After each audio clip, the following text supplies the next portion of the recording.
Olá, tudo bem? Eu sou o João Pedro Fragoso, aqui comigo está o Bernardo Coimbra, Fala, Fragoso, tudo bem, meu amigo? Diogo Dantas, colunista, Tudo bem, João? e esse é o Toque Passo, videocast do Jornal Globo aqui do estúdio da nossa redação com oferecimento da Sete Games. Por aqui receberemos sempre um convidado do mundo da bola para passar ali os principais temas da carreira e também falar sobre diversos assuntos do futebol carioca, brasileiro e mundial. E hoje quem está aqui com a gente é Mário Bittencourt, presidente do Fluminense. Mário, obrigado aí pela presença. Eu que agradeço o convite de vocês e feliz em poder participar e falar sobre futebol, sobre o Fluminense, sobre o que vocês quiserem perguntar. Mário, cara, a gente tem uma pergunta que virou meio que para abrir o programa, que a gente já recebeu aqui treinador, dirigente, jornalista, mas presidente é a primeira vez, assim, presidente de clube é a primeira vez. A gente até agradece de novo. Eu queria te perguntar, cara, como presidente, como é que é o seu dia a dia, assim, como é que é o dia a dia do presidente Mário Bittencourt? Bom, é um dia a dia cansativo, né, e ao mesmo tempo feliz, né, por poder presidir o meu clube do coração, né, sou um tricolor de nascimento, né, de família, né, avô tricolor, pai tricolor, irmãos tricolores, uma família por parte de pai absolutamente toda torcedora do Fluminense, e eu, enfim, desde sempre torcedor de arquibancada e com 20 anos de idade acabei entrando no departamento jurídico, construí uma vida no clube, já estou entre idas e vindas, né, há mais de 25 anos, e já conhecia esse dia a dia, sabia que era um dia a dia difícil em termos de horário, né, em termos de viagem, cansativo, mas como eu te falei, muito feliz e de muita gratidão, né, de poder, eu acho que você poder passar pela vida e poder um dia dizer, ó, fui presidente do clube que eu amo, né, então assim, é uma coisa que me deixa muito, muito satisfeito, muito honrado, né, mais do que satisfeito, muito honrado. Eu acho que sempre gosto de falar isso porque eu sei que vocês sabem, mas muitas pessoas não sabem. A presidência de um clube associativo é uma presidência não remunerada, né? Então eu tenho meu histórico de advocacia. Ainda há pouco falava para vocês que vim de lá, né? Então eu faço jornada tripla, né? Quer dizer, quádrupla, porque tem a minha família também. Mas eu, ao longo da semana, revezo entre, obviamente, estar no meu escritório, né? Estar nas Laranjeiras, porque tem o clube social ainda lá, tem os esportes olímpicos e tem também parte da estrutura financeira e jurídica que ainda segue em Laranjeiras, e também divido com o CT. Então, para te falar exatamente por dias, eu costumo estar em Laranjeiras segundas, quartas e quintas. Obviamente que isso às vezes muda. Por exemplo, essa semana a gente está fazendo aqui o podcast no dia 28, no dia 30, por exemplo, vai ter uma reunião de conselho deliberativo, que é uma coisa estatutária, que caiu numa sexta-feira. Eu estarei na reunião na sexta-feira. Então, essa semana, por exemplo, troquei. Como há 2 semanas atrás, uma semana atrás, teve um simpósio jurídico, eu acabei ficando mais dias em Laranjeiras. Esse simpósio fez sucesso, inclusive, né? Foi muito legal. Foi bastante cheio, muita gente, grandes personalidades, inclusive do jornalismo esportivo. E eu, então... mas a minha média normal é essa: segunda, quarta e quinta em Laranjeiras, terça, sexta, sábado e domingo. Eu cito sábado e domingo porque se tiver treino sábado no CT eu tô lá, né? Se tiver viagem, por exemplo, vou viajar no final de semana agora para o jogo do Inter, eu aí acompanho o futebol. Então eu fico 4 dias normalmente dedicados ao futebol e 3 dias dedicados a Laranjeiras, com a dedicação nos dias que eu estou em Laranjeiras. Normalmente também estou no meu escritório de advocacia e tenho um escritório montado em casa particular, que também hoje, com a questão do home office, faço muita coisa de casa também para o escritório de advocacia. Você falou dessa família tricolor que você tem por parte de pai, mas sua esposa, suas 2 filhas também são tricolores, né? São. Acaba facilitando um pouco, né? Porque elas entendem um pouco mais o dia a dia, às vezes a ausência ali num certo mês, numa certa semana específica. Assim, como é que é para você, o Mário marido, o Mário pai, lidar com essa, às vezes, ausência de perder um aniversário importante, ou às vezes ter um momento ali, porque elas sentem muito o Fluminense também, né? Eu lembro na reta final da Libertadores 2023, tinha um vídeo mega emocionante da sua filha chorando depois ali do jogo contra o Inter. Então, como é que o Mário pai faz essa gestão ali dentro de casa também? Então, até sentimental em relação ao clube, né? E ainda assim, em relação a isso, como é que você consegue blindar elas de pessoas que te criticam, ou de ataques mais sérios mesmo, enfim, como é que você consegue blindar a sua família nesse sentido também? Então, vou começar então pela segunda pergunta, depois vou na parte boa. A ordem dos jornalistas mais importantes aqui, que o Bernardão é o mais importante, depois eu venho aqui devagarzinho, comendo pelas então, beiradas. Cara, assim, isso aí é uma coisa um pouco complicada, né, com o advento da rede social.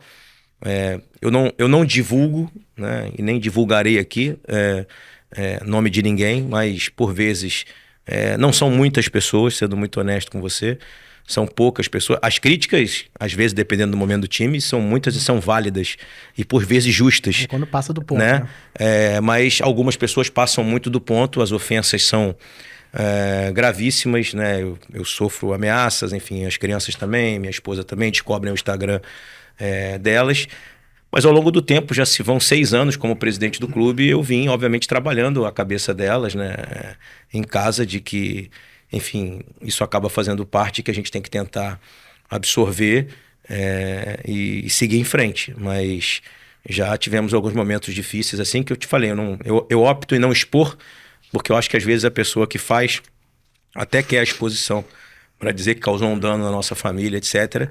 Nós somos muito fortalecidos, assim, internamente, nos cuidamos muito, assim, no sentido de se proteger desses ataques, mas acho que todos os presidentes de clube passam pela mesma coisa, não sou a única vítima disso, acho que jornalistas também passam, artistas, enfim.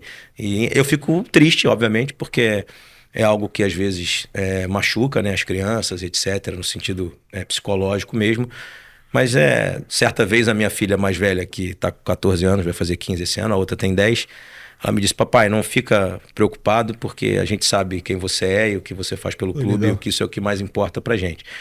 Passando para a parte, enfim, boa, assim, as minhas filhas são fluminenses, obviamente, porque eu e minha mulher somos fluminenses, e lá em casa é a nossa religião mesmo, assim, a gente...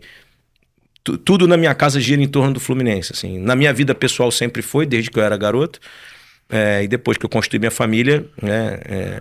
Minha família, enfim, minha mãe, meu padrasto, com quem eu morei, já se foram, já não estão mais aqui entre nós. Meu pai ainda é vivo, mora na Paraíba. E é carioca, mas hoje em dia mora lá. E a minha família, assim, a gente, enfim... Aí você fez uma pergunta sobre aniversário, né? Eu já deixei de estar em alguns aniversários das minhas filhas, não pude estar no Dia das Mães, porque eu estava no jogo do Atlético Mineiro. Enfim, se eu pegar ao longo desses 6 anos... Sim. Mas acho que todos lá em casa entendemos que isso é uma missão, né? Uma missão que eu me propus. Então, eu falo isso aqui não em tom de reclamação, claro, mas em tom de orgulho da minha família compreender, né? Por exemplo, agora eu já tinha 2 aniversários da minha filha de 10 anos que eu não pude estar presente. Esse ano foi no dia do jogo do Juventude, né? E aí, como eu já tinha estado fora no Dia das Mães, tinha ido no jogo do Atlético Mineiro, eu aí optei em ficar no Rio no dia do jogo com o Juventude. Mas para você ver como é o Fluminense que direciona os eventos. A grande discussão pela manhã era que horas ia ser o parabéns. Porque eu falei para ela: minha filha, ou a gente canta antes do jogo, né? Ela falou: papai, mas aí meus amigos vão embora cedo, né? Porque eu fiz um churrasco para ela. Falei: ou a gente canta no intervalo, porque se por um acaso o Fluminense estiver perdendo, ainda tem chance de virar o jogo, etc.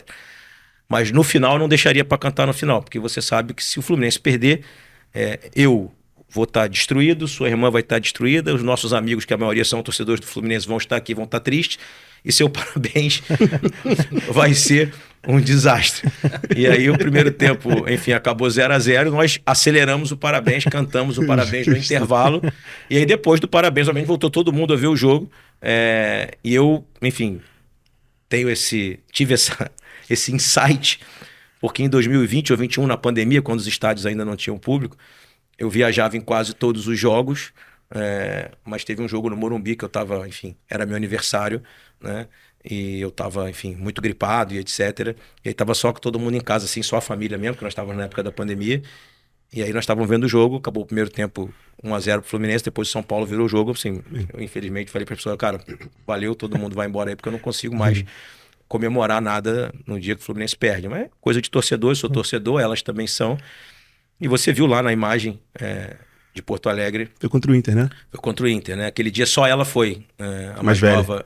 A mais velha, só a mais velha foi. A mais nova não foi, nem a mãe. E na verdade, aquele choro dela é porque no intervalo do jogo, a gente estava perdendo de 1-0 e ela foi pro banheiro do camarote escondido e ligou pra mãe chorando. Cara. Dizendo: mãe, porra, a gente não merece, o Fluminense não merece não estar nessa final, meu pai não merece, os jogadores não merecem, a gente fez uma luta danada para ganhar essa Libertadores. A minha mulher mandou uma mensagem para mim, falou: ela tá aos prantos do banheiro do camarote. Aí eu fui lá, chamei ela e falei: cara, se acalma, que a gente vai virar o jogo. Assim, eu tenho certeza que nós vamos virar, fica aqui do meu lado e fica tranquila que nós vamos virar o jogo, tá? E aí quando o Ener Valencia perdeu aquele gol na cara do Fábio, eu falei para ela: ó, isso aí mostrou que a gente vai virar o jogo, fica tranquila, o futebol não perdoa esse gol que ele perdeu, a gente vai virar. E aí, por isso, o choro de emoção dela é porque ela estava numa adrenalina monstruosa. E aí depois nós fomos pro hotel, eu até te mostro a foto quando acabar. E ela estava tão em êxtase assim, tava todo mundo comemorando, né, a classificação no restaurante do hotel, e nosso voo era 5 da manhã, e ela sequer quis subir pro quarto. Eu tenho uma foto dela dormindo no chão do refeitório do hotel, né, ela deitada em cima da mochila assim. Eu mandei pra mãe, falei, ó, formamos uma torcedora do Fluminense de verdade para sempre, ela tá aqui. E aí, na hora de embarcar, enfim, ela feliz da vida, 5 horas da manhã, acordadíssima. E aí outro dia agora, recentemente, voltando de um jogo, ela falou, pai, o dia mais feliz da minha vida não foi a final, assim. O dia mais feliz da minha vida é o jogo do Inter, porque naquele dia eu senti realmente o que é viajar e ir para uma, aspas, né, uma guerra fora do Rio, tá com a torcida lá, ver a torcida cantando num outro estádio. Então, óbvio que eu amo o título da Libertadores, mas aquele jogo, a classificação para a final, é o dia mais feliz da minha vida. Assim, eu não sei quando eu vou ter um outro dia daquele. Falei, cara, você vai ter outras Libertadores, com certeza, você vai ter outras coisas na vida. Mas é isso, cara. Faz parte da nossa vida, né? Se vocês um dia tiverem a oportunidade na minha casa, tudo Fluminense, na churrasqueira, no quarto delas. Eu permito que elas colhem todas as fotos dos ídolos na porta do quarto, na parede. Assim, é como eu era também. Né? Tenho meus álbuns de figurinha guardados até hoje. E, Mário, a gente tem esse lado tóxico que a gente falou um pouco aqui e esse lado humano, né, familiar, muito presente e às vezes ao mesmo tempo no futebol, né? Quando você vê a discussão que tem hoje no Fluminense para uma profissionalização ainda maior, que você já vem implementando, a questão da SAF, e você cotado para ser um CEO, isso pioraria, melhoraria? Como é que você está projetando isso se isso acontecer, né?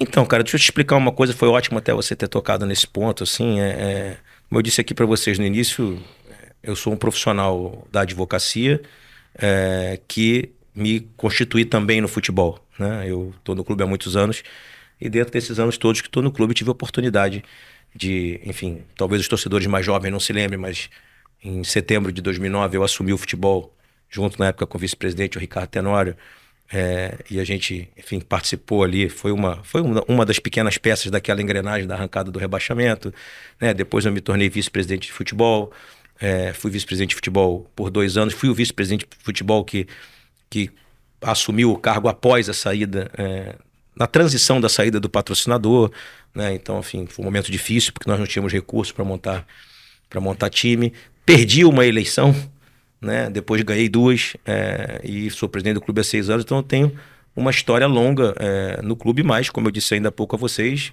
a minha subsistência segue vindo do meu escritório de advocacia, mas esse tempo todo no futebol acaba fazendo que aconteçam essas especulações, essas possibilidades, etc. E eu, como um profissional, que hoje não sou só um profissional da advocacia, sou um profissional do futebol, obviamente... que se um dia, né, isso não depende de mim, não depende da diretoria, se um dia receber alguma proposta nesse sentido, eu vou ter que avaliar, até como pai de família que sou, até depois de 6 anos de dedicação ao clube, né, de maneira, enfim, apaixonada e continuará sendo no futuro, independente de um cargo que eu possa vir ocupar ou não. Mas deixar muito claro que isso é uma decisão que não cabe a mim, não cabe ao conselho diretor, não cabe ao conselho deliberativo, caberá um dia, se eu for convidado ou não for convidado, ou se for outra pessoa, caberá. Se um dia o clube for vendido e se chegar uma proposta, se os sócios entenderem que é melhor para o Fluminense, mas acho que essa profissionalização, ela não atrapalhará em nada. Eu acho que a única coisa que mudaria, né, se isso não é comigo, isso com qualquer profissional, é que a cobrança passa a ser uma cobrança do investidor, de quem comprar o clube, que hoje é diferente, né? Hoje, na verdade, eu, como presidente do clube não remunerado, eu devo, enfim, satisfação ao meu conselho deliberativo, ao meu conselho fiscal, ao meu conselho diretor. É muito importante dizer isso, porque as pessoas às vezes acham que as decisões são monocráticas e que a gente faz tudo sem debater, né? O clube já é todo profissionalizado, isso é uma coisa muito importante de dizer. O Fluminense já é todo profissionalizado, ele só não é uma SAF. Mas o diretor financeiro é remunerado, e não estou falando da minha gestão, não. Já era antes, tá? A diretora jurídica é remunerada, o diretor de comunicação é remunerado, o diretor de futebol é remunerado. O clube é todo remunerado, só que ele tem uma estrutura estatutária que ainda requer a manutenção de vice-presidente, conselho, etc. E se for uma SAF no futuro, o clube social associativo continuará lá com essa mesma estrutura. terá vice-presidente, terá conselho, tudo igual. Mas é um modelo antigo de quando os clubes se constituíram. Eu acho que não, eu acho que a profissionalização, se a gente puder profissionalizar e tiver profissionalizar ainda mais, né? E se o clube amanhã tiver um dono, ou alguns donos, alguns gestores, né, financeiros, que vão certamente, isso é até uma coisa importante de falar, né? Em qualquer estrutura dessa, a parte financeira do clube será cuidada pelos investidores. Né? Isso é uma coisa até óbvia, né? Se o Fluminense amanhã for vendido, certamente o diretor financeiro, o CFO, vai responder ao conselho de administração da SAF, né? Então, obviamente que se tiver profissionalizado ainda mais do que já é, e com pessoas que possam unir a capacidade técnica com a questão de serem apaixonados pelo clube, eu acho que é salutar, é melhor. Mas também, se não for, se forem outros profissionais que não torcem para o Fluminense, que eu não preciso dizer nomes aqui, mas nós temos alguns hoje já.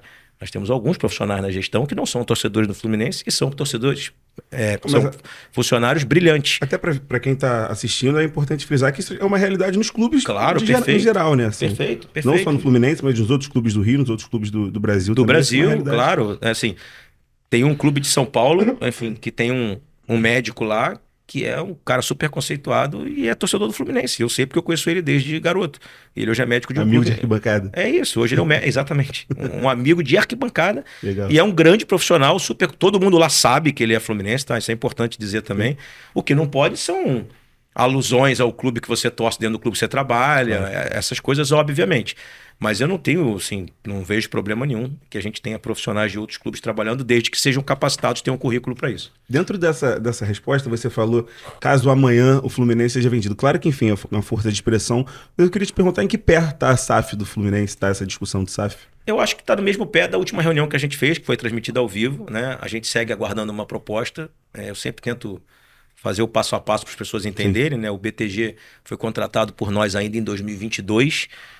Às vezes as pessoas falam... Eu acho que todo esse movimento, queria fazer uma parte aqui, até para deixar muito claro, porque eu sei que eu estou sendo aqui visto por muitos torcedores, etc.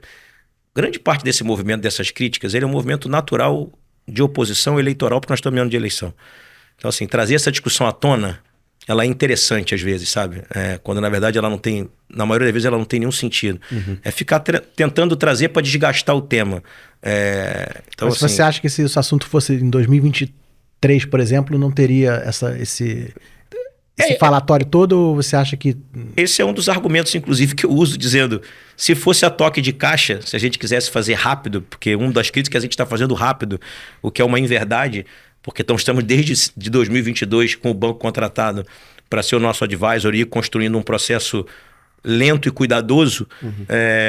Se a gente quisesse passar a toque de caixa, era muito simples para nós, em dezembro de 23 ou janeiro de 24, logo após a conquista da Libertadores, acelerar o processo. E não fazer correndo também é uma questão positiva, né, Claro, para as SAFs no perfeito. Brasil, né? Porque acho que fizeram correndo, nem Perfeito. sempre deram certo. Né? Eu tenho um vídeo meu de campanha que eu exibi no dia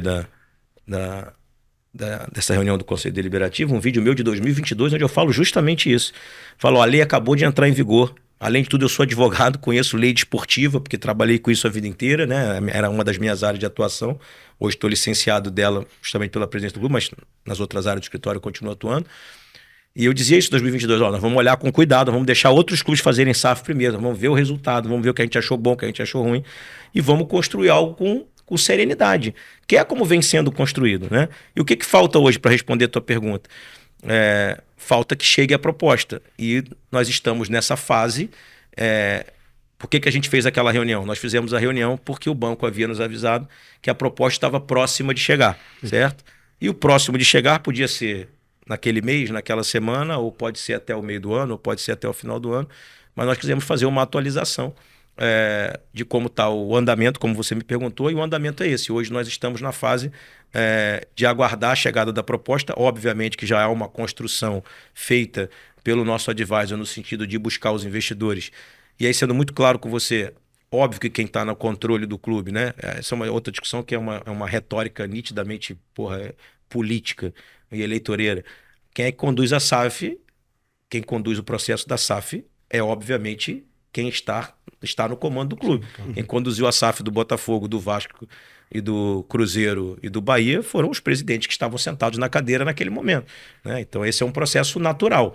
Se não chegar uma proposta até o final de 2025, e eu não serei mais o presidente com certeza no final de 2025, o outro presidente poderá conduzir o processo ou não, né?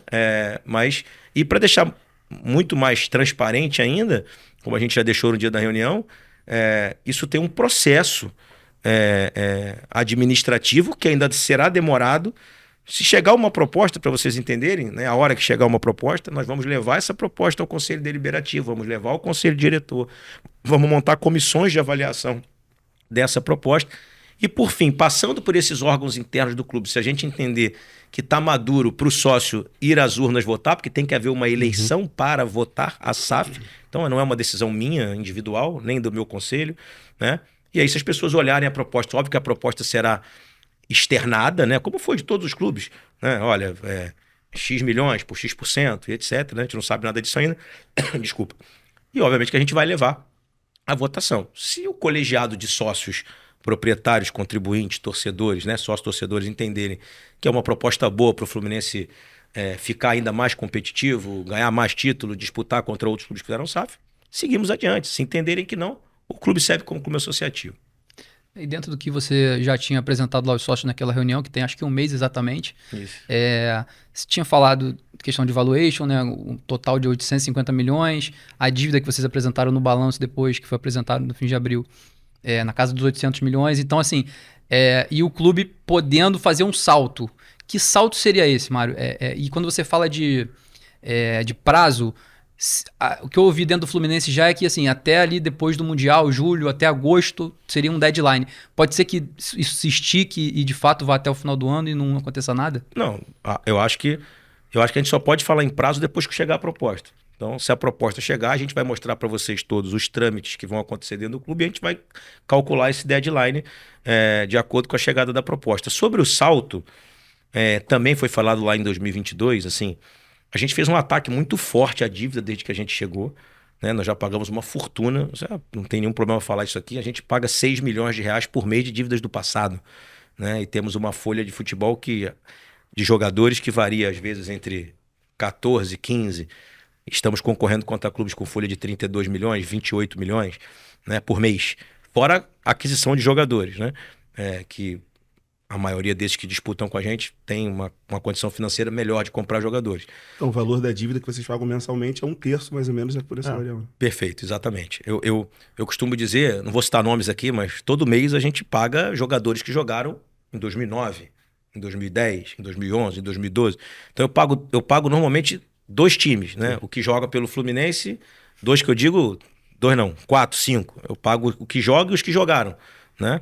Então, muita dívida do passado. E tá tudo certo, faz parte. Isso é uma realidade no Brasil inteiro também, né? Aqui não é nenhuma crítica, enfim, claro. Eu olho para frente. Vocês podem ver que eu não fico encontrando coisas, discussões do passado para ficar justificando, só explicando como é que funciona.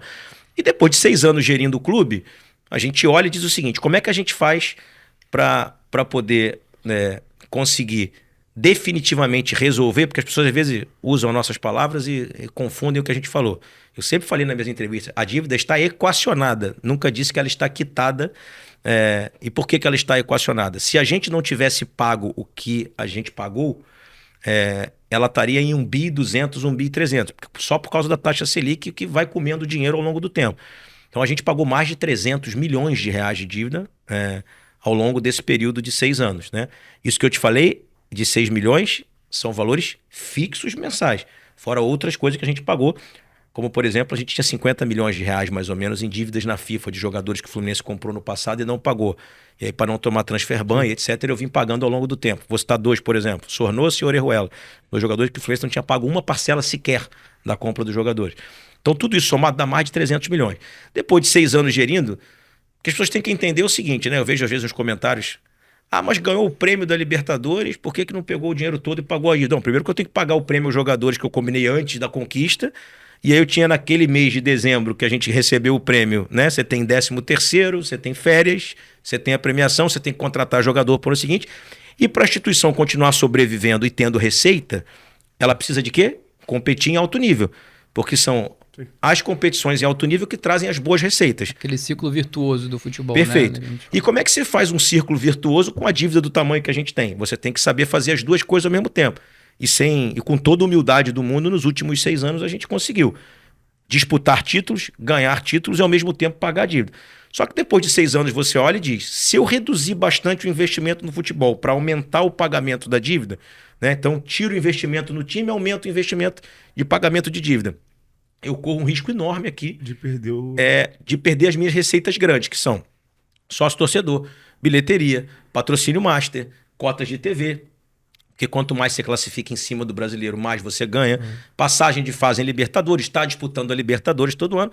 Então, você não tem para onde correr. Se você diminui o investimento no futebol para pagar mais dívida, você vai ter menos dinheiro. Se você tiver menos dinheiro, você não paga dívida. Então, E aí que entra o investidor. é isso.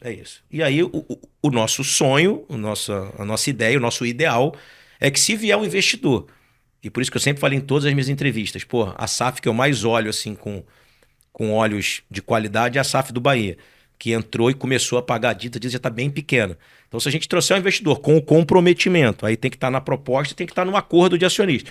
Olha, eu tenho o comprometimento de, além de fazer futebol, tá? Porque até para deixar muito claro para o torcedor e para os nossos sócios, a nossa ideia é que tenha dinheiro para fazer futebol e para quitar a dívida, solucionar o problema da dívida. O que isso vai acontecer? Ao longo do tempo, isso não vai demorar muito, esses 6 milhões que a gente gasta por mês vão incorporar o time, mais o que o investidor vai botar. E aí quando eu falei, acho que foi numa entrevista, ou alguém publicou, que a gente teria, uma das ideias era estar entre os 6 primeiros, ou os 5 primeiros, ou os 3 primeiros. Isso é uma coisa muito tranquila assim, de se falar. Eu conversando inclusive com um amigo tricolor, ele falou assim, poxa, mas hoje a gente está em qual lugar? Falei, cara, eu creio que a gente seja o 10º investimento do Brasil, do brasileiro hoje, né? Já fomos o 14º, hoje já somos o 19º, 10º ou 9º. Só que eu falei para ele, você tá com a cabeça... Aí ele falou, mas pular de 9º para 6º ou para 5º é pouco. Eu falei, não, cara, que você tá com a cabeça é que é de 1 em 1 milhão. Você tá com a cabeça de que o primeiro fatura 30, o segundo 29, o terceiro 28. Mas não é assim. O primeiro tem uma folha de 32 e o 6º tem uma folha de 16. Entende? A diferença entre o primeiro e o 6º é de mais de 50%. Sim. Então, se a gente conseguir amanhã ter condições de ter uma folha de 20, 23, 25, a gente vai estar distante do cara de 16 para cima e perto do cara de 30. Então, se eu consigo, com o investimento que eu tenho hoje, né? Se você pegar os nossos resultados, nos últimos 6 anos, o Fluminense esteve em finais de competição nos 6 anos. O Fluminense disputou final em 20, 21, 22, 23, sim, 24 e 25, certo? O Fluminense, ganhou uma Libertadores, ganhou uma Sul-Americana, ganhou a Recopa, perdão, ganhou 2 estaduais. Com uma folha bem baixa, foi 5º colocado do Brasileiro de 2020, foi 7º de 2021, foi 3º de 22, né? 23 foi 7º novamente, 24 tivemos um ano horrível, uma série de erros que a gente cometeu, enfim, especialmente no início do ano, e também juntou com a questão da Libertadores, da gente ter, enfim, ainda tá naquela ressaca da conquista, mas a gente, enfim, reconhece que a gente tomou decisões no início de 2024 que foram ruins, equivocadas, e isso fez com que a gente fizesse um ano de 24 ruim. Mas mesmo assim nós ganhamos a Recopa em 24 e 25 nós estamos aí, enfim, em 7º lugar novamente. Se você pegar a média, somando o 13º lugar de 2024, a gente ficou muito tempo na zona de rebaixamento, mas a gente terminou em 13º, a gente não terminou em 15º nem 16º. Se você somar as colocações, a nossa média de colocação na liga, que é o que importa no sentido de relação investimento, resultado de campo, né? Quando você quer saber quanto vale cada ponto que você ganhou, você pega o que você investe, o que o outro clube, seu concorrente investe, onde você chegou, onde ele chegou. Você pegar a nossa média de colocação, nós sendo o 10º ou 11º investimento do futebol brasileiro, a gente tem uma média de 7º lugar de Campeonato Brasileiro. E alguns títulos, como a Libertadores, Recopa os 2 estaduais. Se a gente conseguir dar um salto, olha a nossa cabeça, se a gente conseguir dar um salto de investimento, para a gente deixar de ser o 10º ou 11º e virar um investimento de ser o 4º investimento ou o 5º investimento, a gente vai certamente também, sabendo fazer como a gente vem sabendo fazer, futebol e etc., a gente vai conseguir subir da 7ª colocação de média para 3ª ou 2ª e aí ganhar Campeonato Brasileiro. Agora, você está falando dessas SAFs, assim, primeiro eu queria te perguntar se você tem conversado com investidores ou CEOs de SAF, pessoas que já trabalham em clubes que são SAFs, e além disso, assim, a gente vê no Brasil SAFs muito personalistas, assim, muito centradas numa figura só. E às vezes quando isso envolve o sentimento, como por exemplo na SAF do Cruzeiro, isso pode ocasionar em algumas situações, alguns erros por causa desse sentimento, às vezes colocar os pés pelas mãos ali. Se o Fluminense tiver uma SAF com vários tricolores compondo ela, isso não pode se repetir? E como evitar isso, assim? Então, pode concluir. Não, porque, por exemplo, a gente fez uma série de entrevistas com os candidatos do Flamengo, né? A presidência do Flamengo. E uma coisa que o BAP falava, cara, eu prefiro às vezes contratar um cara que não seja flamenguista, porque ele vai ter uma visão um pouco mais centrada, um pouco menos sentimental, um pouco menos emocional do que o cara que é flamenguista, assim. Isso não pode ser uma preocupação também? Então, eu acho que não, vou te explicar o porquê. Assim, sou amigo do BAP, respeito bastante a opinião dele, mas ele é o presidente do clube e ele é Flamengo. Ele no regime presidencialista, quem decide é ele. Então, se ele vai contratar um flamenguista, um vascaíno, um tricolor ou um botafoguense, no final, a decisão final, se esse cara vai tomar uma decisão qualquer, é dele, que é o torcedor do Flamengo. Eu acho assim, eu acho que sua pergunta é muito boa, porque quando ela fala do personalismo, mas eu acho que você está falando dessas SAFs que tem uma cara de mecenato. Assim, de que é um cara que tem muito dinheiro e torce pro clube, botou o dinheiro lá e ele senta na cadeira e decide, certo? Se for uma SAF com mais de um investidor e não necessariamente todos os tricolores, e ela te respeitar, que é, enfim, obviamente o que eu acredito, se ela respeitar, ter um conselho de administração, ter gestores profissionais, até porque os caras estão botando... Mas, vou usar essa palavra aqui que eu acho muito boa, assim, que outro dia eu ouvi de um cara, de um grande tricolor que falou para mim, eu acho que uma SAF tem que ter um mínimo de dividendo emocional. Porque também ser só um grupo de pessoas que não tem nenhuma vinculação afetiva com o clube também gera o risco de, olha... Virar uma coisa matemática fria. Fria, ser só investimento por investimento, eu só quero vender jogador para botar dinheiro para dentro e pagar minha remuneração.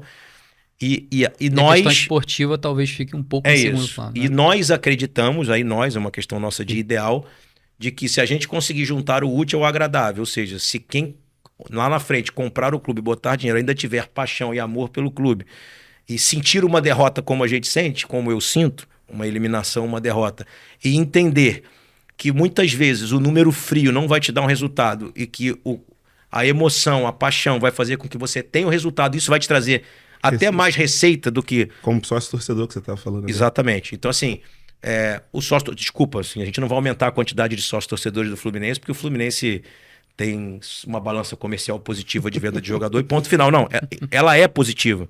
Sim. Mas o que eu estou dizendo não é só isso. Não vai ficar animado, né? Isso faz parte. Sócio aqui. Porque eu acho que tem uma coisa que é a natureza do nascimento. A natureza do nascimento foi péssima. É a natureza da instituição, ou seja...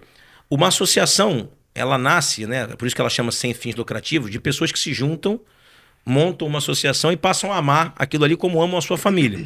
Então há na origem uma questão da paixão, da emoção, de ganhar o campeonato. Então, assim, na minha modestíssima opinião, não pode ser uma SAF, seja ela qual for, fria, pura e simples, olhando para o lado financeiro. E justamente o contrário. Eu acho que... O desafio é buscar um equilíbrio entre as duas coisas. Eu acho que o desafio é melhorar a competitividade e conseguir se remunerar ganhando competições. Certo? Sim. E aí é por isso que as pessoas têm a sensação que as SAFs do clube que não são considerados grandes, elas são melhores, porque não tem cobrança. Né? Então, assim, não vou citar aqui... o clube, mas eu estava vendo um jogo uma vez com a minha filha, num jogo que não era um jogo do Fluminense, e ela falou, pai, esse time aí tá quase empatando o jogo e a torcida não tá nem pulando, não tá nem empurrando o time. Eu falei, minha filha, porque esse é um clube que, enfim, se transformou em empresa e etc, mas não existe uma cobrança, não existe 6 milhões, 7 milhões, 8 milhões de apaixonados que querem que essa bola entre para que o time levante uma taça. Então, talvez o título seja esse, né? O de a balança comercial tá positiva, Exatamente. de vender jogadores, né? Vira uma receita diferente de futebol, né? Que a gente tem visto por aí. Mas aí, complementando isso, Mas a gente só tem... repetir a pergunta, se você tem conversado assim com figuras envolvidas com o SAF? Não, a gente sempre conversa com investidores, especificamente não. Essa Acho conversa que a não... pergunta tem a ver, assim, a gente viu até a questão do Vasco, como se deu ali, os problemas, depois a questão judicial. A gente tem o Botafogo, que depois de um ano de conquista teve alguma dificuldade e tenta... Enfim, tem parâmetros, talvez, nesse sentido que você consiga encontrar, até por ter esperado um pouco mais para fazer no Fluminense? Então, o que eu falei para vocês, assim, eu converso muito com o Marcelo Paes, presidente do Fortaleza, agora CEO do Fortaleza. Que a gente espera aqui, inclusive. Legal. Espera receber Marcelo, ele aqui. Vem aqui que o podcast é muito bom. Converso muito com o Marcelo. A SAF lá ainda é um pouco diferente. Na verdade, o Fortaleza se transformou em SAF, né? E ainda não vendeu nenhuma cota, né? O Fortaleza já tinha uma estrutura, até é importante falar isso. O Fortaleza e o Bahia já tinham uma estrutura profissionalizada, inclusive da presidência do clube. Não sei se vocês sabem disso. Sim. Quando ainda eram apenas associações, Bahia e Fortaleza, já havia sido feita mudança estatutária, os presidentes já eram remunerados. Tá? O Marcelo Paes já era remunerado como presidente do Fortaleza Associação e o Belintani também já era remunerado como presidente do Bahia. Posteriormente, o Belintani acabou não sendo o CEO da SAF e o Marcelo virou o CEO da SAF do Fortaleza. Converso muito com ele, ele tem uma ideia muito semelhante com a nossa no início, de atrair investidor, mas não vender o controle do Fortaleza SAF, que é Fortaleza SAF, a associação seguir sendo majoritária. Acho que ele deve estar encontrando a mesma dificuldade que nós encontramos, né? Ninguém quer comprar o clube sem ter o controle. Eu acreditava muito nisso, mas infelizmente, depois que o banco foi a mercado, não conseguiu nesse sentido. Converso muito com o Cadu, que é um dos gestores lá do Bahia, com quem eu me dou muito bem também, é um grande amigo, para entender. A SAF do Bahia é muito redonda, assim, é muito bem feita. É um grupo também já especializado em tocar clubes de futebol, né? Me dou muito bem com a diretoria do Vasco, sou amigo deles, mas eles entraram numa situação muito difícil lá, né? O Pedrinho, enfim, toda a equipe dele que está lá. É muito difícil encontrar um clube com tantos anos de história, né? E que, apesar de ter virado SAF, não conseguiu se levantar e se recuperar. Mas eu acho que assim, a gente está sempre conversando, sempre ouvindo exemplos do exterior, de clubes de fora, que a gente sempre às vezes convive com pessoas e vai perguntando. Na América do Sul já tem muitos clubes que são SAF, né? Assim, então, assim, é importante a gente estar conversando, a gente sempre ouve as opiniões, mas é o que eu te falei, a gente tem um desenho muito bem estruturado do que a gente acha que é bom para o Fluminense, do que a gente acha que é bom. Não somos nós que vamos decidir se é bom ou não. E quando chegar a proposta, a gente vai avaliar. Agora, Mário, falando um pouco mais sobre o campo e bola ali, até porque você falou que, enfim, isso é o que importa para os torcedores, para essa questão de sócio-torcedor. Queria te perguntar como é que você tem analisado o desempenho do Fluminense, se você já enxerga uma mudança no estilo de jogo do time com o Renato em relação ao que era com o Mano Menezes, porque, enfim, os resultados vieram com o Renato, é inegável isso. O Fluminense está classificado na Copa do Brasil, prestes a classificar já está classificado na Sul-Americana e prestes a classificar na primeira colocação. Tem esse jogo na quinta, o nosso podcast vai sair na sexta, então a gente já vai saber o resultado. Mas, enfim, no Campeonato Brasileiro, o Fluminense também tem conquistado os resultados positivos ali. Mas no desempenho, a torcida pareceu um pouco insatisfeita, tanto que até em algumas vitórias vaiou o time. A gente falou sobre isso com o Guga também, e ele falou, enfim, que os jogadores sabiam que eles estavam devendo um pouco em termos de atuação, de desempenho. Como é que você está enxergando o momento do time? Então, eu acho que esse momento é um momento que ele ainda está muito refletido por 2024, né? A gente teve um ano de 2024 muito sofrido, assim, depois de ter ganho a Libertadores. É importante os nossos torcedores entenderem, e aí não estou falando especificamente do Fluminense, estou falando do futebol em geral, que mesmo quando você tem um alto investimento, o futebol ele é cíclico, né? As equipes têm ciclos virtuosos, como falou o Diogo. Em algum momento, esses elos se quebram e você tem que reconstruir esses elos. E não é fácil reconstruir. Sim. Vou falar da nossa trajetória, né? Nós, em 2000, nós fizemos uma crescente, né? Nós pegamos o clube em 19. Até em termos de base de time titular ali, de elenco, né? De conexões ali dentro de campo. Exatamente, porque você vai perdendo jogadores ao longo do período, você vai trazendo outros que não dão certo, ou você usa uma estratégia que deu certo no ano e na outra não dá certo, que é como acontece em 24. Sim. Todos os jogadores da primeira janela já deixaram o clube, inclusive. Né? Exatamente. Então, assim, e é isso, faz parte, acontece. Sim. Mas se você pegar, nós fomos extremamente criticados quando trouxemos os jogadores de idade avançada em 2022, quando nós trouxemos o Fábio, quando nós trouxemos... Eu falo isso até porque dessas ofensas que às vezes recebo na rede social, especialmente no privado. Eu não leio nada em aberto, mas tem vários xingamentos horrorosos a mim quando eu trouxe o Felipe Melo e o Fábio, assim. Tá trazendo um time de velhos, você é um montador de asilo e etc, etc, etc. E aí esse time foi campeão da Libertadores, com o Marcelo, com o Felipe Melo, né? Enfim, com o próprio Cano, que já era um jogador com a idade avançada, com o Ganso. E aí, voltando, assim, você tem 2020, a gente tinha uma folha muito baratinha, ficamos em quinto no Brasileiro, né? 2021, nós ficamos em sétimo, mas fomos quarta de final da Libertadores e quarta de final da Copa do Brasil, perdemos para o campeão, para o Atlético Mineiro. 22 a gente começa o ciclo virtuoso, né? A gente ganha o campeonato estadual, temos um revés muito duro, que é onde o Felipe Melo diz no vestiário que a gente vai ganhar a Libertadores do ano seguinte, que é quando a gente é eliminado pelo Olímpia. A gente ganha o estadual depois da eliminação para o Olímpia. A gente faz um brasileiro magnífico, fizemos 70 pontos, ficamos em terceiro. A gente ficou entre os 4 melhores da Copa do Brasil, nós perdemos a semifinal para o Corinthians. Perdemos o André no jogo importante lá, suspenso, e o Nonato, que o Inter era do Inter, o Inter vendeu o Nonato, tirou o Nonato na véspera da semifinal. Né? Por ironia do destino, com o Renato Gaúcho, Renato Augusto, sendo decisivo aqui no Maracanã. Sendo decisivo. E aí a gente, enfim... E aí a gente vem nesse ciclo virtuoso, aí a gente é bicampeão em 23, e assim, ser bicampeão estadual em cima do Flamengo mais poderoso da história, do ponto de vista financeiro, a diferença de faturamento anual é quase R$1 bilhão a mais do que nós, né? Então, só pegar os balanços aí, isso aqui não é retórica, nem estou inventando número, né? Nossa média de faturamento hoje, tem ano por causa da Libertadores, esse ano por causa do Mundial, a gente está batendo 600 e poucos milhões ali. Mas a nossa média é 450, 500. O Flamengo bateu 1.400 bi ano passado. Nós estamos falando de quase R$1 bilhão a mais por ano para investir no time. Então, ser bicampeão estadual contra um time que é o mais poderoso financeiramente do país, e depois, nesse mesmo ano, você ganhar a Libertadores, você ainda ficar em sétimo no Brasileiro, e logo em seguida você ganhar a Copa. Então a gente fez um ciclo ali entre março de 22 e março de 24, 2 anos, no topo, sabe? Era o futebol mais bonito jogado do Brasil, todo mundo queria ver o Fluminense, fomos vice-campeões mundiais, enfim, vice-campeão não é título. Não é, mas a gente tá lá enfrentando o Manchester City, ter chegado à final... Então tudo isso é um momento muito mágico. Aí você aumenta pra caramba a expectativa, né, do torcedor. Aumentou a expectativa das minhas filhas em casa, que são torcedoras, né? As minhas filhas acreditavam que a gente ia pro bi da Libertadores, como os torcedores, como eu também acreditava. O coração do Mário, torcedor, tava... É lógico, a gente quer ser bi, quer ser tri, quer ganhar. Aí você tem, e aqui, até porque a gente às vezes fazem cortes e... não, olha lá o que ele falou do Fernando. Aí você tem um treinador, que é o treinador mais...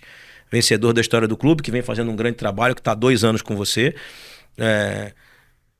Até para aproveitar e falar como é que é a montagem de um elenco. Ela vem, obviamente, do scout, né, passa pelo diretor executivo, etc. Mas tem a participação da comissão técnica, do treinador que está sentado no comando do time. O presidente, que sou eu, entro... já falei isso, inclusive, no documentário da Libertadores. O único jogador nesses 6 anos em que eu... falei, olha, esse aí pra mim é indiscutível, eu não quero nem que se discuta, eu vou trazer de qualquer jeito, foi o Fábio, né? Porque eu achava, assim, eu vi ele no Cruzeiro, tinha o sonho dele agarrar no Fluminense. Todos os outros é um processo profissional, extremamente profissionalizado.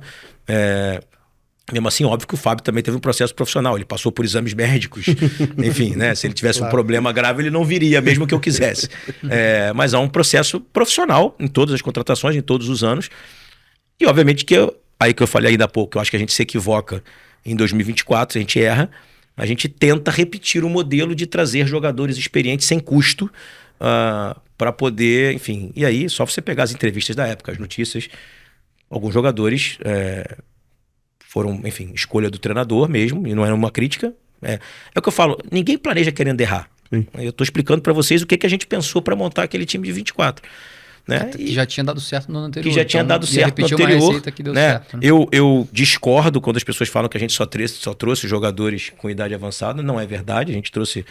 O que você falou é verdade. Os jogadores que vieram naquela janela já saíram. né? Mas a gente trouxe o Marquinhos, que era um jovem que veio da Europa. O próprio Gabriel Pires era um jogador com menos de 30 anos. Eu vi às vezes pessoas escrevendo, tem 35, né? Então assim, depois você me ajuda aí. Tem outros jogadores que a gente trouxe com menos de 30 anos ou com 20 e poucos anos que também deram errado. Enfim, o Léo Fernandes, eu acho que vem em 24. Não, o Léo Fernandes tá 23. Que estava no Atlético Terãs, Paranaense. O Terãs foi um jogo. Olha que loucura, né? Eu tentei contratar o Terãs um ano e meio antes, ou 2, quando ele estava no Atlético. O Atlético nos pediu $6 milhões na época, nós não tínhamos para fazer.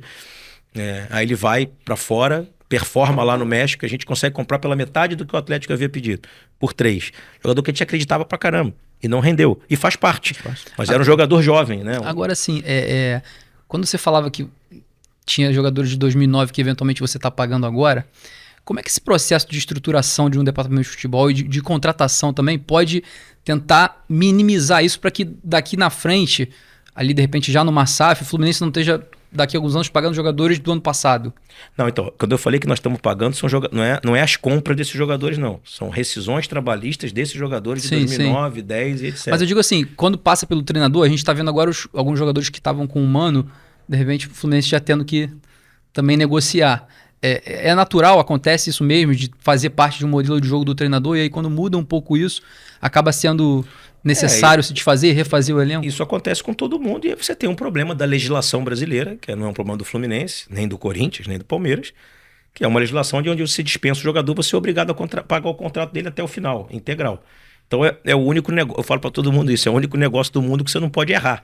Né? Porque se você tiver uma empresa com 300 funcionários e quiser mandar 100 embora, você paga o aviso prévio, paga a rescisão, ele vai trabalhar outra empresa, você bota um cara no lugar dele e ele vai ganhar o salário lá. Aqui ele fica ganhando o salário daqui e o salário de lá. Né?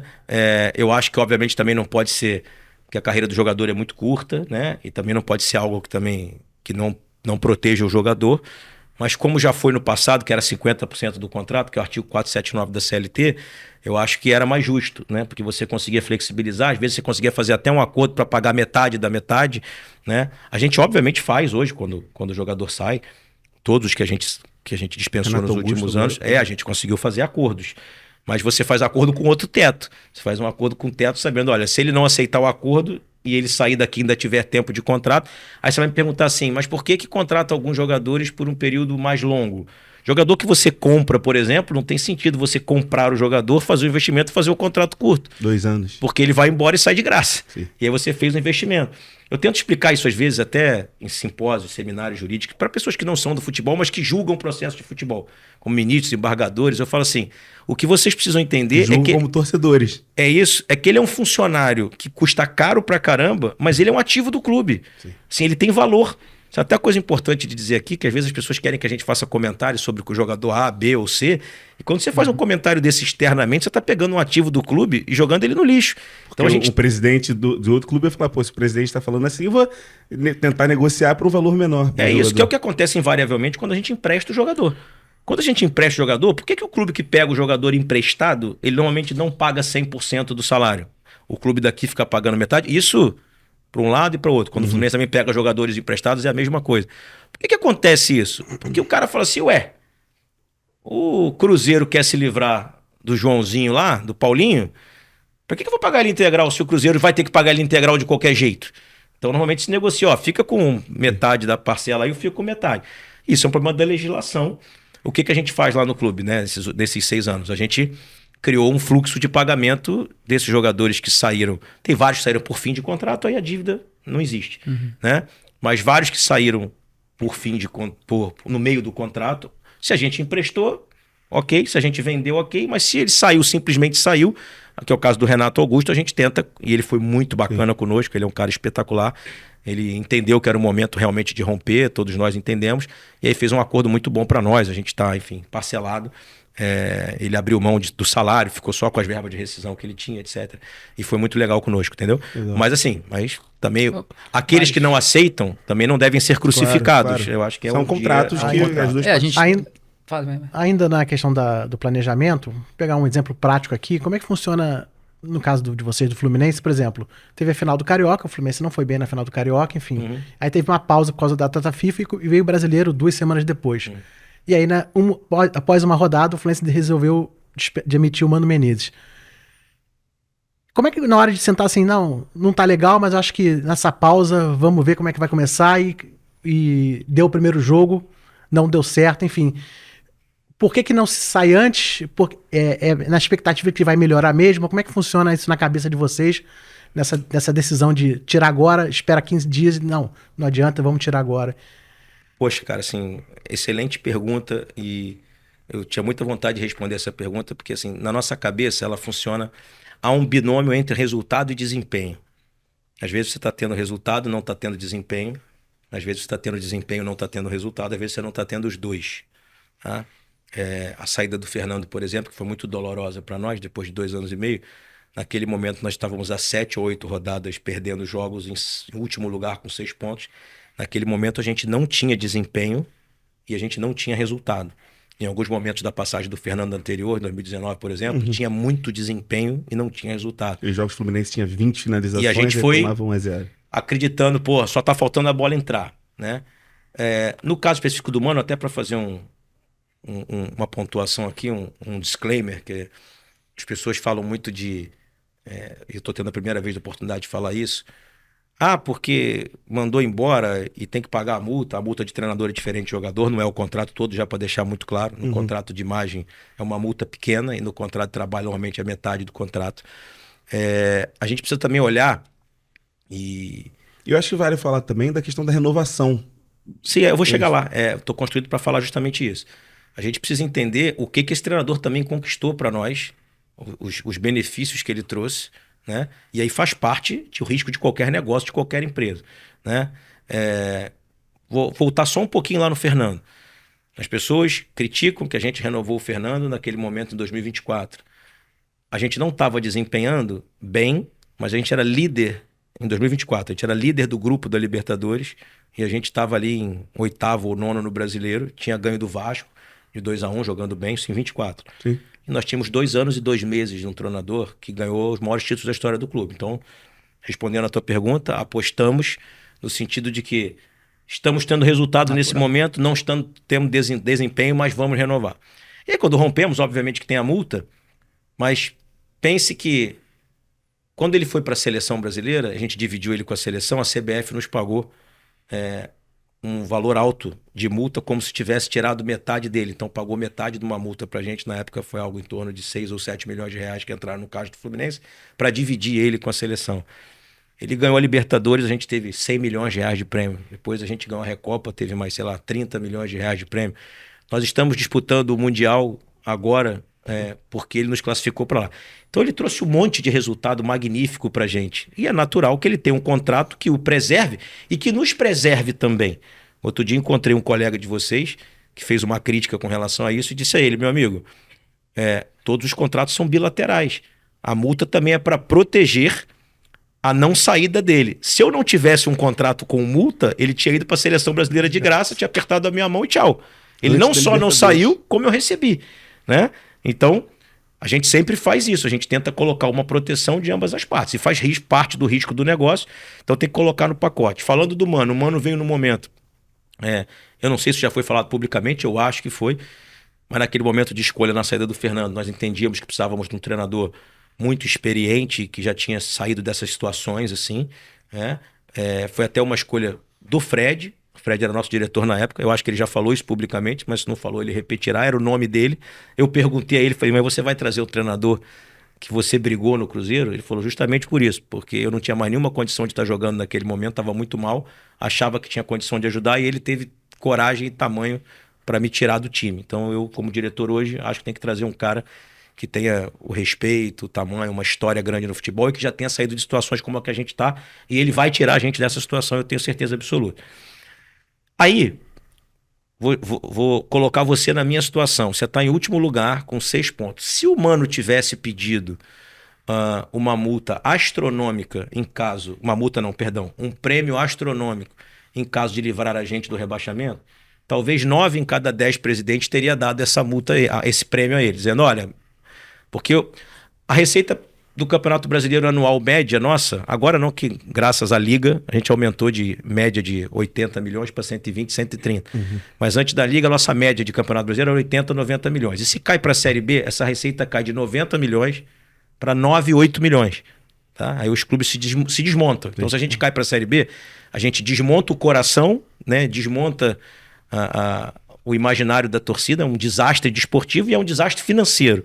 Ele podia tranquilamente, na negociação conosco, ter dito: olha, se eu livrar do rebaixamento, eu quero uma multa de X% do que você vai deixar de perder, sabe? E em um momento ele fez isso conosco. A única coisa que ele pediu foi: presidente, se a gente se livrar lá em dezembro, eu gostaria muito de ter a oportunidade de iniciar um trabalho.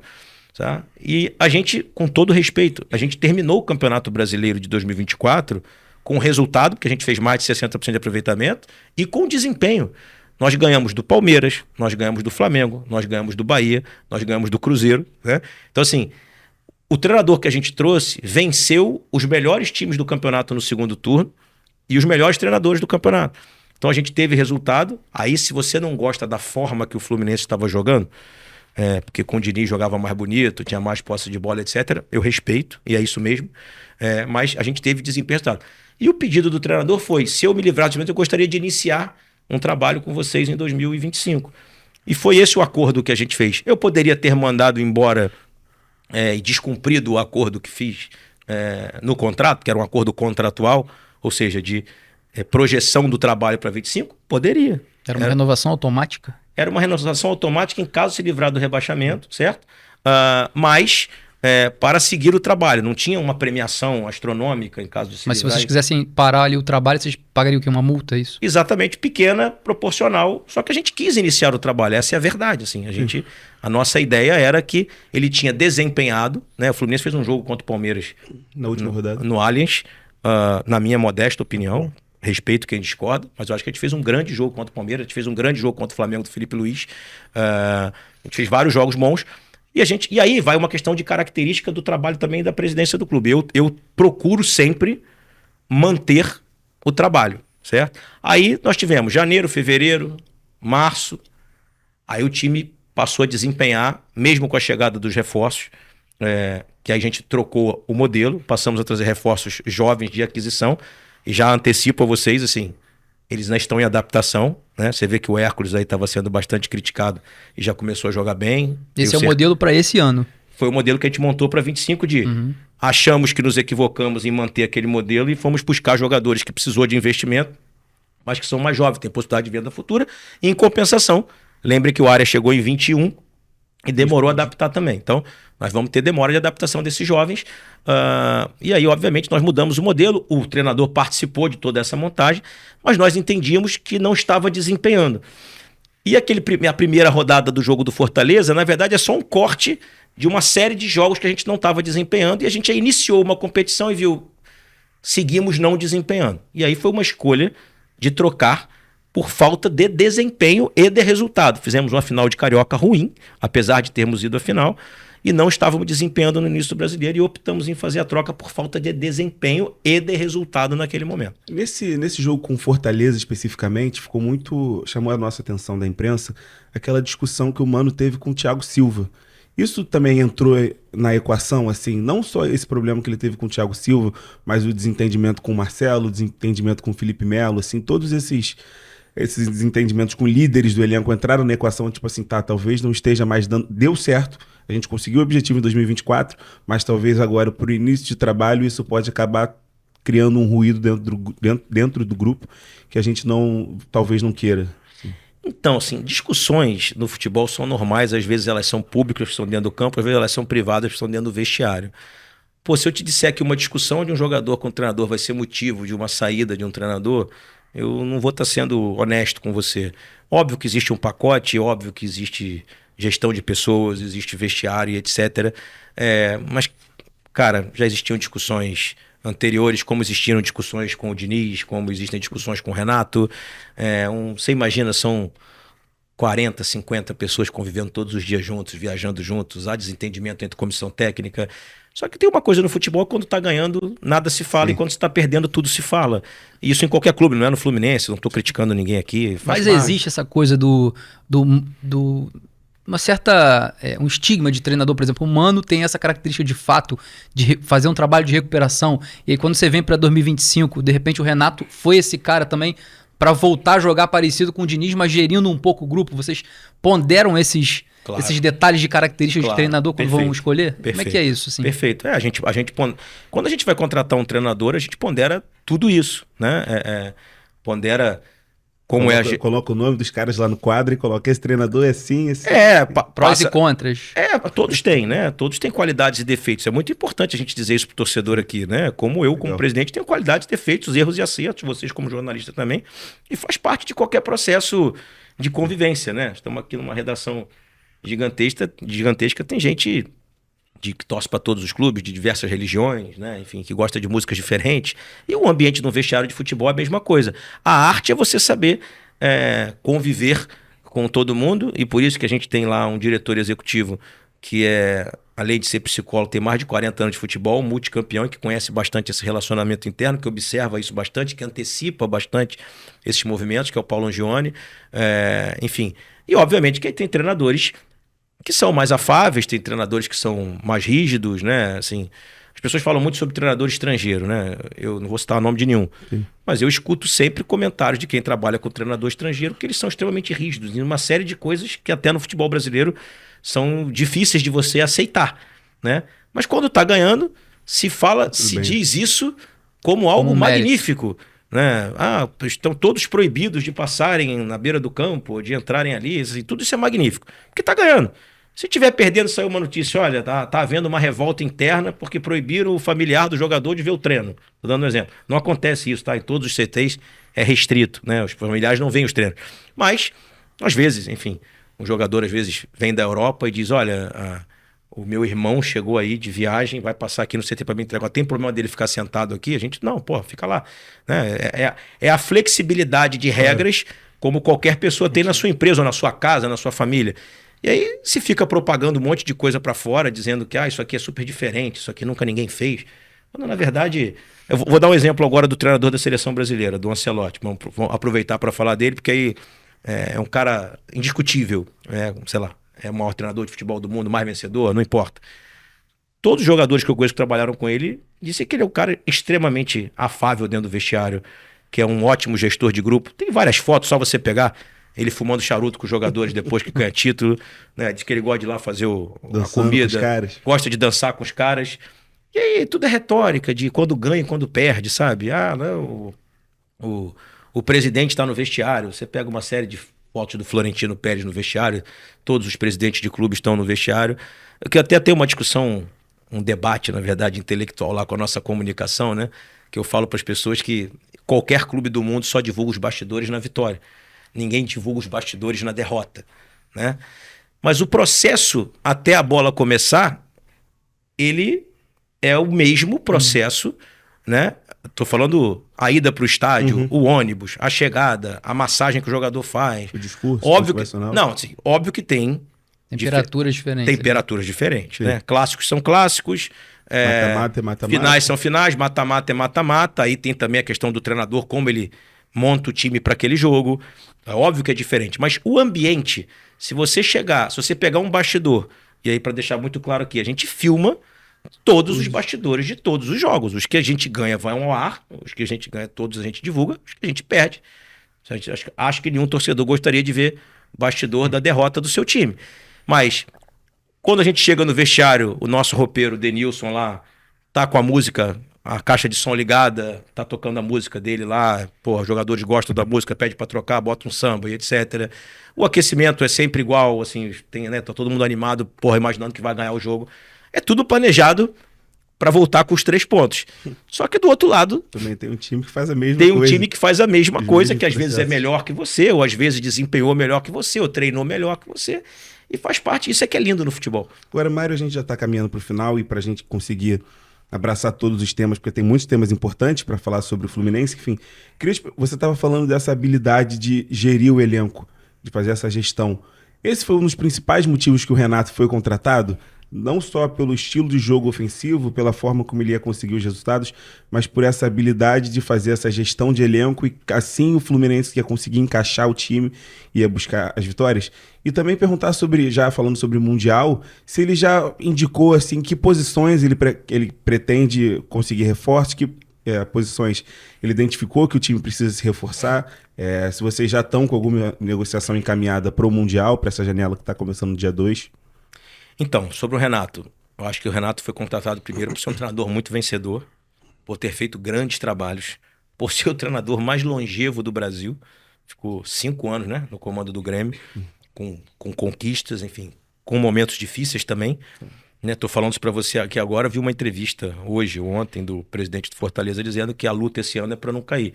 E há 2 anos atrás, o Fortaleza ficou 23 rodadas na zona de rebaixamento com o Vojvoda, né? Então o Vojvoda segue lá e esse ano o Fortaleza não está jogando bem. E é o mesmo treinador, a mesma equipe, o mesmo presidente. Então, às vezes a química que você faz não segue para um outro ano. Então o Renato foi contratado principalmente pelos resultados que tem, que são excelentes, né? Um treinador muito vencedor, ganhou Libertadores, ganhou a Copa do Brasil. O currículo fala por si só. O currículo fala por si só. E, além de tudo, aí falando o que o Diogo falou, tem o plus de ser um excelente gestor de pessoas, de ser um cara muito carismático, querido, etc. E ter uma vinculação com o Fluminense, autor do gol de barriga, campeão da Copa do Brasil 2007, apesar de não termos vencido a Libertadores de 2008. Mas é um ano mágico com ele no comando. O Fluminense fez jogos memoráveis no Maracanã, uma injustiça não ter sido campeão. Então, assim, eu acho que é por isso. Tua segunda pergunta é sobre reforços. Cara, essa é uma parte que eu gostaria de deixar assim, muito claro para as pessoas, que as pessoas ficam falando reforços para o Mundial. Nós estamos pensando em reforços para toda a temporada. Não seria honesto de nossa parte, não seria inteligente de nossa parte, né? E nem seria profissional de nossa parte que nós estivéssemos pensando somente em reforços para o Mundial. E por que digo isso? Porque vamos enfrentar times que têm folhas salariais de 100 milhões de reais por mês, 150 milhões, 200 milhões durante o Mundial. Cristiano Ronaldo, então, tá descartado. Calma, vamos chegar lá. Não significa que nós não possamos, aí porque vocês já conhecem, eu sei que vocês acompanham o trabalho da gestão, vocês sabem que uma das coisas que eu valorizo muito é a questão da marca do clube, de internacionalizar a marca, de trazer jogadores grandiosos, como a gente trouxe Fred, Marcelo, Thiago Silva, Felipe Melo, Fábio, jogadores que além de entregarem no campo, pode potencializar a marca do Fluminense. Isso é uma coisa. Se a gente trouxer reforços, agora nós vamos trazer aí, eu acredito que entre 2 e 3 para o Mundial, serão reforços visando a temporada inteira. Presidente, pode acontecer uma oportunidade, e não estou falando do CR7 não, mas pode acontecer uma oportunidade de um jogador desse, de muito renome, de grande marca, jogar só o Mundial, por exemplo, pelo Fluminense. Se você tiver essa oportunidade, você traria? Sim, porque eu acho que o Mundial é um momento único, eterno, né? Só vão ter 9 mundiais desses nos próximos 40 anos, porque ele é de 4 em 4 anos, para você estar lá, você tem que ganhar a Libertadores, ou estar muito bem ranqueado. Então o Fluminense está tendo enfim, a honra, né, e a oportunidade de participar da primeira Copa do Mundo de Clubes. Estão chamando de Mundial de Clubes, mas é a primeira Copa do Mundo de Clubes, porque essa é a competição que está substituindo a Copa das Confederações um ano antes da Copa do Mundo. É o evento teste para a Copa do Mundo de Seleções. Então esse é um momento especialista, está disputando competição com Manchester City, Real Madrid, Inter de Milão, Borussia, PSG. Enfim. Então, PSG, se houver uma oportunidade da gente ter um cara que vai nos colocar ainda mais altos lá, no sentido de exposição da nossa marca, obviamente que nós vamos tentar fazer dentro das condições que a gente consiga do Fluminense, e óbvio que esse jogador vai ter que fazer o que fez Marcelo, Thiago Silva, Fred, assim, de entender as condições e vir também para um projeto. Vou usar uma palavra aqui, vocês sabem que eu sou maluco o suficiente e apaixonado pelo clube para se pintar uma oportunidade dessa, entregar isso para nossa torcida, mas da mesma forma também não vou enganar aqui, vou ficar dizendo já tem alguma coisa acertada, já tem um projeto, já tem nada. Nesse momento nós estamos pensando em reforços para o Mundial / Sul-Americana, Copa do Brasil, Campeonato Brasileiro, fortalecer o time para a gente tentar ser campeão novamente esse ano. E ele falou em posições? Então, o Renato tem falado sempre com a gente do meio para frente, tá? Ele acha que na cabeça dele, nas laterais, nós estamos bem servidos, na zaga também, volante nós temos muito. É outra coisa importante, você está me dando a oportunidade de dizer. Nós tivemos muitas lesões no início desse ano. A maioria delas traumáticas, que foi o caso do Otávio, que é um rompimento de tendão de Aquiles. Então, assim, nós temos um volante no estaleiro, que é o Otávio. O Bernal também se machuca. O Canóbio fez uma lesão na face. O Cano é uma lesão de impacto. O Ganso teve uma lesão no início um problema no coração, a miocardite. Então, assim, além de tudo, a gente precisa entender que esses jogadores que estão lesionados vão voltar. Então a gente tem que ficar enchendo o elenco de jogadores, porque eles vão voltar. O Otávio é um jogador que a gente comprou, né? Um contrato longo. Então nós temos que tomar muito cuidado, porque aí daqui a 6 meses, vocês vão estar me cobrando aqui, dizendo, mas o elenco tá com 50 jogadores, pô. Dizendo, não, porque eu contratei 10 caras para disputar o Mundial e o resto da competição, mas os outros 10 estavam lesionados, voltaram. Então nós temos que ter o equilíbrio, o profissionalismo, a frieza de entender que não dá para fazer tudo o que a gente gostaria de fazer. Mas eu calculo que aí entre 2 ou 3 jogadores do meio para frente, especialmente, enfim, jogadores que sejam mais agressivos do ponto de vista de ataque, que é o que o Renato quer, porque gosta de jogar para frente. Cristiano Ronaldo é do meio para frente, né? Cristiano Ronaldo é do meio para frente. Mas seria de 2 a 10 de junho ou nessa janela ou após o Mundial, esse movimento? Não. A gente está tentando fazer o movimento já de 2 a 10 de junho, para que a gente possa já ter esses caras treinando. Porque o Mundial vai ter uma pré-temporada, né? A gente viaja dia 6, chega lá dia 7. Então nós temos do dia 7 ao dia 17 sem jogo. Então são 10 dias para você, de repente, já enturmar os jogadores, já dar, enfim, treino a eles, etc. Então se a gente conseguir, que já venham entre 2 e 10. Aí não conseguindo, vai ter que ficar para a segunda janela. Mas a luta, a tentativa é de fazer antes do Mundial, para já encorpar a equipe no Mundial e aí seguir. Para o segundo semestre. Agora, para fechar, porque, enfim, papo bom é assim, a gente vai falando, nem vê o tempo passar. Com essa, você falou no início que esse ano é ano eleitoral no Fluminense. Já está confirmado que o Matheus Montenegro vai ser o candidato da situação, que é o atual vice-presidente. E também uma outra questão, enfim, fala-se muito de você ter um perfil um pouco centralizador na presidência do Fluminense.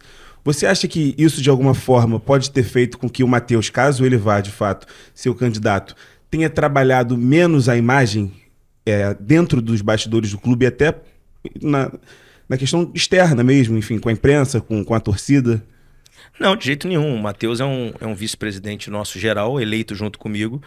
O Matheus conquistou a posição que ele conquistou do jeito que o Matheus trabalhando muito, além de ser um cara muito inteligente, muito preparado, né? Não sei se vocês sabem, mas é um dos maiores advogados tributaristas do país, e ainda jovem, né? O Matheus chegou no Fluminense para ajudar o departamento jurídico em 2021. O Matheus não fez parte lá na nossa chapa em 19, era um amigo meu de arquibancada, um conhecido meu de arquibancada, mas não tínhamos nenhuma relação assim, próxima, etc. Ele não fazia parte das gestões anteriores, e ele chegou para ajudar o jurídico em 2021. Em seguida, a gente solicitou a ele que assumisse a pasta de vice-presidente de relações institucionais, porque ele é um cara muito bem relacionado e etc. E com isso ele assumiu a questão do Maracanã, né? Ele é o grande responsável pela excelente negociação que a gente fez no Maracanã, de virar sócio do Maracanã e etc. E aí eu já te desconstituo isso que falam de mim, de que eu sou um centralizador.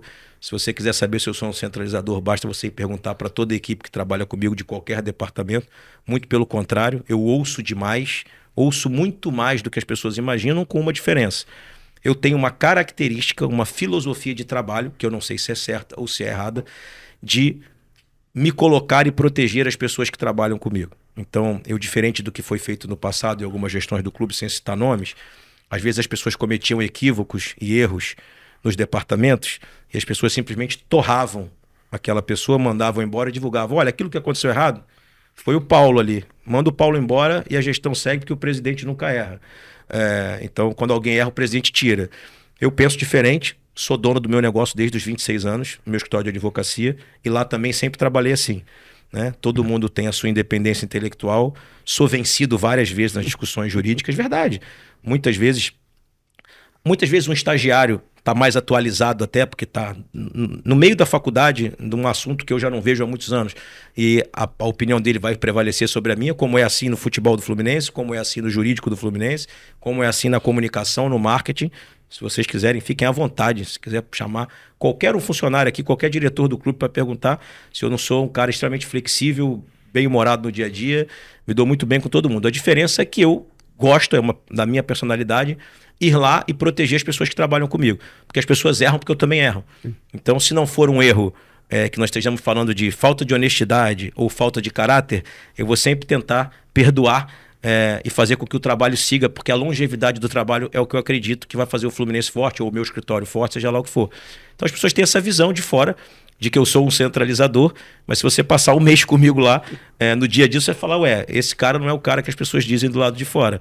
Apenas, eu prefiro, se o meu diretor, enfim, de arenas, ou se o meu diretor jurídico, ou se a minha diretora comercial, só que quando essas pessoas cometem um equívoco interno, eu prefiro ir lá, proteger essa pessoa externamente, desde que, repito, não seja algo que prejudique o Fluminense, e o trabalho seguir. E aí, para concluir sobre a questão do Matheus, ele ocupou esse cargo de vice-presidente de Relação Institucional, e na eleição de 22, ele, enfim, assumiu a vice-presidência geral num consenso do conselho diretor. Veja que bonito, assim, eu tenho um conselho diretor, que são os vice-presidentes do clube, nós fizemos uma reunião para decidir quem ia ser o vice-geral. E eu queria ouvir todo mundo. E aí, antes da reunião iniciar, os vice-presidentes disseram, cara, assim, nós não temos nenhuma dúvida de que o cara que tocou o Maracanã com maestria, né, que foi o grande responsável também pela discussão técnica da Liga, né? Matheus foi o cara que representou o Fluminense nas discussões técnicas da Liga. Eu diria para você que hoje no Brasil, acho que pode ter alguém que saiba igual, mais do que ele sobre essa discussão das cotas de TV, do que a gente conseguiu. Então, assim, isso, repetindo, isso já te mostra o quanto eu não sou o centralizador. Entreguei 2 assuntos importantíssimos na mão de um cara extremamente capaz, que entregou um baita resultado ao clube, o Maracanã, por 20 anos. A Liga com um aumento de receita exponencial brutal. E um dia, se você, obviamente, estiver entrevistando ele aqui, você vai ter certeza e vai ouvir a mesma coisa dele, de que nós trabalhamos em conjunto, com trocas, e muitas vezes, como eu te falei, sou vencido. E para fechar, então, eu posso entrevistar ele como candidato? Ainda não. A gente está às vésperas do Mundial. Nós não estamos falando de política dentro do clube de eleição. Infelizmente, não estamos. Porque as pessoas estão fazendo política do lado de fora, enfim, lançando candidatura, atacando a gente, etc. Faz parte. A gente sabe como é ano de eleição, mas nós estamos absolutamente focados em resolver os problemas do clube nesse momento, especialmente em ir para o Mundial com força, fazer eventos para a torcida lá, que vamos fazer o Flu Boat, vamos fazer o Flu House em Nova York, em Miami. Tem uma série de coisas legais que a torcida estão preocupados com isso de verdade. Depois do Mundial a gente começa a pensar nisso. Não vou mentir para você que a tendência é que ele venha a ser o nosso candidato, sim, mas não há nada definido ainda, não há chapa definida, não há o vice-presidente definido, não há nada definido, não estamos pensando nisso, até porque vocês verão que até dezembro nós temos outras entregas importantes para fazer do clube, do ponto de vista estrutural. Tem muita coisa bacana que a gente vai fazer e entregar, porque eu quero, enfim, sair em dezembro com uma gestão, um legado bom para o Fluminense, que a gente possa, enfim, seguir o clube, independente de quem estiver na presidência, seja um candidato que a gente colocar como situação, ou seja, da oposição, que o Fluminense, eu posso garantir a você que está estruturado para seguir em frente, ou virar uma SAF, ou seguir em frente. A gente trabalhou para isso. Beleza, Mário. Obrigadão pela presença, tá? Obrigado, Bernardo, de novo. Diogo. Eu que agradeço. Obrigado ao Mário pela presença. Obrigado a vocês. Como a gente falou, primeiro presidente que vem no Toque Passa, então uma honra. A gente agradece. Pessoal, esse foi mais um Toque Passa. Espero que vocês tenham gostado aí. Semana que vem tem mais. Um abraço.